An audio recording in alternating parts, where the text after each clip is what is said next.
Hello good morning welcome back to my video. അപ്പം ഞാനിന്ന് video എടുക്കണമെന്നൊന്നും വിചാരിച്ചതല്ല കേട്ടോ. പക്ഷേ ഇന്നത്തെ മോർണിംഗ് ഒരു മഴക്കാലം പോലെ ഉണ്ടായിരുന്നു കേട്ടോ. കാരണം ഇന്നലെ രാത്രിയൊക്കെ മഴയുണ്ടായിരുന്നു. അപ്പോൾ ചെടികളിലൊക്കെ ഫുള്ള് വെള്ളമായിട്ട് നല്ല രസമായിരുന്നു കേട്ടോ, മുറ്റത്ത് കൂടെ ഇങ്ങനെ ഇറങ്ങി നടക്കാൻ. അപ്പോൾ അച്ഛനാണെങ്കിൽ കുമ്പളം പറിക്കുന്നുണ്ടായിരുന്നു അച്ഛൻ്റെ കൃഷിയിൽ നിന്ന്. അപ്പോൾ ഞാൻ വിചാരിച്ചു എന്നാൽ പിന്നെ എന്തായാലും ഇന്ന് ലഞ്ച് പ്രിപ്പയർ ചെയ്യുന്നതും അത് പോയി പറിക്കുന്നതും ഞാനും ത്രിജോട്ടനും കൂടെ പറമ്പിൽ പോകുന്നതൊക്കെ ആയിട്ടൊരു വീഡിയോ എടുക്കാമെന്ന് കേട്ടോ. അപ്പോൾ അങ്ങനെ ഞങ്ങൾ രണ്ടാളും കൂടെ പറമ്പിലേക്ക് ഇറങ്ങിയതായിരുന്നേ. അപ്പം ഞങ്ങൾ എത്തിയപ്പോഴത്തേക്കും അച്ഛൻ കുമ്പളം ഓൾറെഡി പറിച്ച് പോയായിരുന്നു കേട്ടോ. അപ്പോൾ അത് വീഡിയോ എടുക്കാൻ പറ്റിയില്ലേ. ഇപ്പം കൃഷിയൊക്കെ പോയി. പിന്നെ ഇതേപോലെ മത്തൻ, കുമ്പളം, ഇനിയിപ്പോൾ അതും ഏകദേശം തീർന്നു കേട്ടോ. കരിൻ്റെയും മത്തൻ്റെയും കുമ്പളത്തിൻ്റെയൊക്കെ പടലാണ് കേട്ടോ ഈ കാണുന്നത്. പിന്നെ ഏപ്രിൽ മാസത്തിലൊക്കെ ആയിട്ട് ഇത് ഇവിടെ ശരിക്കും കാണണ്ടേ, നിറച്ചും വെള്ളരിയൊക്കെ ആയിട്ട്. ഇപ്പോഴാണെങ്കിൽ പിന്നെ എല്ലാ കൃഷിയും പോയി. ഇനിയിപ്പോൾ ഇത് മാത്രമേ ഉള്ളൂ കേട്ടോ. പിന്നെ അപ്പുറത്താണെങ്കിൽ മഞ്ഞളുണ്ട്. അപ്പോൾ ഇതാണ് അച്ഛൻ്റെ ചെറിയൊരു കൃഷിത്തോട്ടം കേട്ടോ. പിന്നെ ഇനിയിപ്പം കപ്പ നടുമായിരിക്കും ചിലപ്പോൾ ഇവിടെ. കപ്പ, ചേമ്പ് ഇതൊക്കെ മാറ്റിയിട്ട് നടുമായിരിക്കും കേട്ടോ.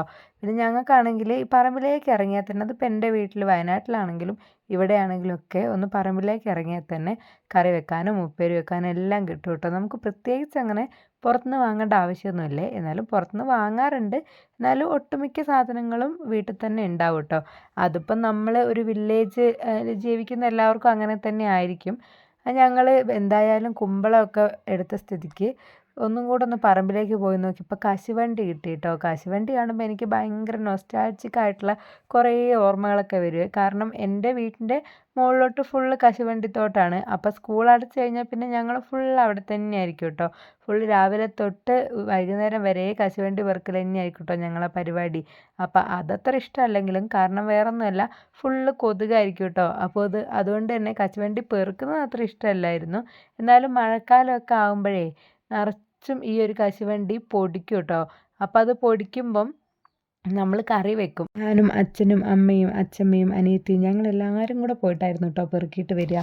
പെറുക്കിയിട്ട് വന്നാലും ഇത് രണ്ട് പൊളപ്പാക്കി എടുക്കുന്നത് അച്ഛമ്മേൻ്റെയും അച്ഛൻ്റെയും ഡ്യൂട്ടി ആയിരുന്നേ. അച്ഛൻ ഞങ്ങളെ കൊണ്ട് കൈയും കൊണ്ട് തൊടിയിക്കൂലായിരുന്നേ. കാരണം അത് അത്രയും കെയർ ചെയ്തിട്ട് വേണം ചെയ്യാൻ. ഇല്ലെങ്കിൽ നമ്മളെ കൈ മുറിയും. കൈ മുറിയുന്നത് മാത്രമല്ല, അതിൻ്റെ കറ കയ്യിലായി കഴിഞ്ഞാൽ, എണ്ണയായി കഴിഞ്ഞാൽ കൈ നന്നായിട്ട് തോല് പൊളിഞ്ഞ് പിന്നെ കാണാൻ ആകെ വൃത്തികേടായിട്ട് കിടക്കും കേട്ടോ. അപ്പോൾ അതുകൊണ്ട് തന്നെ ഞങ്ങളെക്കൊണ്ട് ആ പണി അച്ഛൻ ചെയ്യിക്കുകയേ ഇല്ലായിരുന്നേ. പിറ്റേന്നാകുമ്പോഴത്തേക്കും അച്ഛൻ്റെയും അച്ഛമ്മേൻ്റെയും കൈയൊക്കെ ആകെ തോല് പൊളിഞ്ഞിട്ടായിരിക്കും കേട്ടോ ഉണ്ടാവുക. എന്നാലും ആ ഒരു കശുവണ്ടി എല്ലാവരും കൂടെ നല്ല മഴയത്ത് സെറ്റാക്കി അത് വറുത്തരച്ച് കറി വെച്ച് കഴിക്കുമ്പോൾ ഉണ്ടാകുന്നൊരു ടേസ്റ്റ് ഉണ്ടല്ലോ. ഇപ്പം സത്യം പറഞ്ഞാൽ അതൊക്കെ വല്ലാണ്ട് മിസ് ചെയ്യുന്നുണ്ട്. അങ്ങനെ അത് കഴിഞ്ഞ് വന്നപ്പോൾ 3-4 കോവയ്ക്ക് ഇവിടെ കണ്ടപ്പോൾ ത്രിജുവിന് അത് വേണമെന്ന് പറഞ്ഞു കേട്ടോ. ഞാനാണെങ്കിൽ കുറച്ചിങ്ങ് പറിച്ചെടുക്കാമെന്ന് വിചാരിച്ചു. ഒരുപാടൊന്നും ഇല്ലായിരുന്നു, അമ്മ കുറച്ച് ദിവസം മുന്നേ പറിച്ചുകൊണ്ട് തന്നെ. പിന്നെ ഉപ്പേരി വെക്കാൻ കുറച്ച് വെണ്ടയ്ക്കയുണ്ട്. അപ്പോൾ രണ്ടും കൂടെ മിക്സ് ആക്കിയിട്ട് ഉപ്പേരിയും വെക്കാമെന്ന് വിചാരിച്ചേ. പിന്നെ വേഗം സമയം പോകുന്നതുകൊണ്ട് തന്നെ കുമ്പളം കറി അങ്ങ് സെറ്റാക്കാമെന്ന് വിചാരിച്ചു. എന്നാൽ പിന്നെ ആ പണി അവിടെ കഴിയുമല്ലോ, ബാക്കിയൊക്കെ മെല്ലെ ചെയ്താൽ മതിയല്ലോ. അപ്പം ഞാനാണെങ്കിൽ തേങ്ങ ഒരുക്കുകയാണേ. 3-4 ദിവസം മുന്നേ തെങ്ങിൽ കയറിയോണ്ട് തന്നെ നല്ല പച്ച തേങ്ങ ഉണ്ടായിരുന്നു. അപ്പോൾ വേഗം തന്നെ ഉരിക്കാൻ പറ്റി കേട്ടോ. അല്ലെങ്കിൽ കുറച്ച് ഉറപ്പൊക്കെ ആയിരിക്കൂലേ. അപ്പോൾ ത്രിജു ആണെങ്കിൽ ഗ്ലാസ്സും പിടിച്ച് എൻ്റെ ബേക്കിൽ തന്നെ ഉണ്ട്. അവന് തേങ്ങാ വെള്ളത്തിന് വേണ്ടിയിട്ടാണ് കേട്ടോ.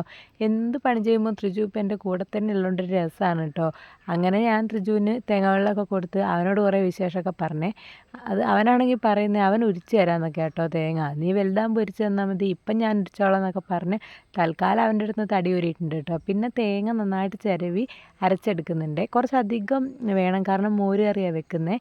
പിന്നെ കുമ്പളം ഞാൻ അരിഞ്ഞ് അതിൻ്റെ തോലൊക്കെ കളഞ്ഞ് അരിഞ്ഞിട്ട് ഞാൻ അതിലേക്ക് കുറച്ച് വലുതാക്കി തന്നെയാണ് കേട്ടോ അരിഞ്ഞത്. പച്ചമുളക്, പിന്നെ മുളക് പൊടി ഞാൻ ചേർക്കുന്നില്ല കേട്ടോ. എരിവിന് ഞാൻ പച്ചമുളക് മാത്രമേ ചേർക്കുന്നുള്ളൂ. ഉപ്പ്, മഞ്ഞൾപ്പൊടി എല്ലാം കൂടെ ചേർത്ത് വെള്ളവും കൂടെ ചേർത്ത് വേവിക്കാൻ വെച്ചിട്ടുണ്ട്. പിന്നെ ഞാൻ അരിയും ഇട്ടിട്ടുണ്ടായിരുന്നേ. അതിലേക്ക് ഞാൻ അരച്ച തേങ്ങയും കൂടെ ചേർത്ത് കൊടുക്കുന്നുണ്ട്. മോരും കൂട്ടിയിട്ടാണ് ഞാൻ തേങ്ങ അരച്ചത്. പിന്നെ അതിവിടെ സെറ്റായി വന്നപ്പം ഞാൻ വേഗം അതിൻ്റെ ഇടയ്ക്ക് ഉപ്പേരിയും കൂടെ ഉണ്ടാക്കിയിട്ടുണ്ടായിരുന്നേ. കുറച്ച് ജ്യൂസൊക്കെ കുടിച്ചു കേട്ടോ, കാരണം എനിക്ക് നല്ല ഡീഹൈഡ്രേഷൻ ഉണ്ട്, അതിൻ്റെ ബുദ്ധിമുട്ടുകളും ഉണ്ട്. അപ്പോൾ ഞാൻ ഇടയ്ക്കിടയ്ക്ക് ഇങ്ങനെ വെള്ളം കുടിക്കാറുണ്ട്. ഇപ്പം വേഗം ഞാൻ കറി വെന്തപ്പം തേങ്ങ അരച്ച് അത് സെറ്റാക്കി എടുക്കാമെന്ന് വിചാരിച്ച് തേങ്ങ അരച്ച് വെച്ചിട്ടുണ്ടായിരുന്നു. അപ്പോൾ ആ തേങ്ങ ഇതിലേക്ക് ഒഴിച്ചിട്ട് പിന്നെ നമ്മളിതിലേക്ക് കുറച്ച് ഉലുവയും ജീരകവും കൂടെ വറുത്തിട്ട് പൊടിച്ചിടുന്നുണ്ട്. നല്ലൊരു സ്മെല്ലും ടേസ്റ്റും ഒക്കെ ഉണ്ടാവും. പിന്നെ വറവും കൂടെ ഇടുന്നുണ്ട്, കടുകും ഉലുവയും കറിവേപ്പിലയും ഉണക്കമുളകൊക്കെ ഇട്ടിട്ട്.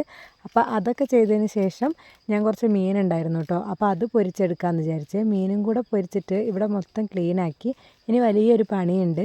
അത് വേറൊന്നുമല്ല, നമ്മുടെ കശുവണ്ടി സെറ്റാക്കി എടുക്കാനാണ്. പിന്നെ കുറച്ച് പപ്പടവും പിന്നെ പാവയ്ക്കയും കൂടെ വറുത്തെടുക്കാമെന്ന് വിചാരിച്ചേ. ഈ കശുവണ്ടി സെറ്റാക്കി എടുക്കുമ്പോൾ ഞാൻ കൈ പൊള്ളുമെന്ന് പറഞ്ഞല്ലോ. അപ്പോൾ കവർ ഇടാൻ മടിച്ചിട്ട് എൻ്റെ കൈ നന്നായിട്ട് പൊള്ളിയിട്ടുണ്ടായിരുന്നു. ഇവിടെയൊക്കെ നന്നായിട്ട് വാഷ് ബേസിൻ്റെ അടുത്തൊക്കെ ഒന്ന് കഴുകി ഞാൻ സെറ്റാക്കി വെക്കുമ്പോൾ കേട്ടോ നാത്തൂനും കുഞ്ഞാവിയും കൂടെ വരുന്നത്. അങ്ങനെ അവരോട് വർത്താനമൊക്കെ പറഞ്ഞിരുന്ന് വേഗം പിന്നെ കശുവണ്ടി റെഡിയാക്കാൻ പോയേ. അങ്ങനെ അത് റെഡിയാക്കി കഴിഞ്ഞപ്പോൾ തന്നെ ഒരു സമയമായി കേട്ടോ. ചൂടുവെള്ളത്തിലിട്ട് വെച്ചില്ലെങ്കിൽ അതിൻ്റെ ആ ഒരു തോല് പോയി കിട്ടൂല കേട്ടോ. പിന്നെ നമ്മൾ ചിക്കൻ വെക്കുമ്പോൾ തന്നെ വെച്ചാൽ മതി, എല്ലാ മസാലകളും ഇട്ടിട്ട്. അപ്പം ഞാൻ ഉള്ളിയൊക്കെ പൊളിച്ചെടുത്തിട്ട് അതിലേക്ക് ചിക്കൻ മസാല, മല്ലിപ്പൊടി, മുളക് പൊടി, കുരുമുളക് പൊടി, മഞ്ഞൾപ്പൊടി എല്ലാം കൂടെ ചേർത്ത് കുറച്ച് വെള്ളവും കൂടെ വെച്ച് വേവിച്ചെടുത്തിട്ടുണ്ട് കേട്ടോ. അങ്ങനെ പിന്നെ അതൊക്കെ സെറ്റായി വന്നപ്പോഴത്തേക്ക് പിന്നെ ഫുഡ് കഴിക്കാനിരുന്നേ. ഫുഡൊക്കെ ത്രിജുവിന് ഞാൻ കൊടുത്തിട്ടുണ്ടായിരുന്നു കേട്ടോ. ഫുഡൊക്കെ കഴിച്ചപ്പോഴത്തേക്കും പിന്നെ ഇവിടെ ഭയങ്കര കൊതുകായി വൈകുന്നേരം ആയപ്പോഴത്തേക്കും. അപ്പോഴത്തേക്കും നാത്തൂൻ ചീമക്കൊന്നയൊക്കെ പറിച്ചുകൊണ്ടുവന്നിട്ട് പുക വെക്കുകയാണ്. ഇന്നത്തെ വിശേഷം ഇത്രയൊക്കെ ഉള്ളൂ കേട്ടോ. അടുത്തൊരു വീഡിയോ ആയിട്ട് കാണാവേ.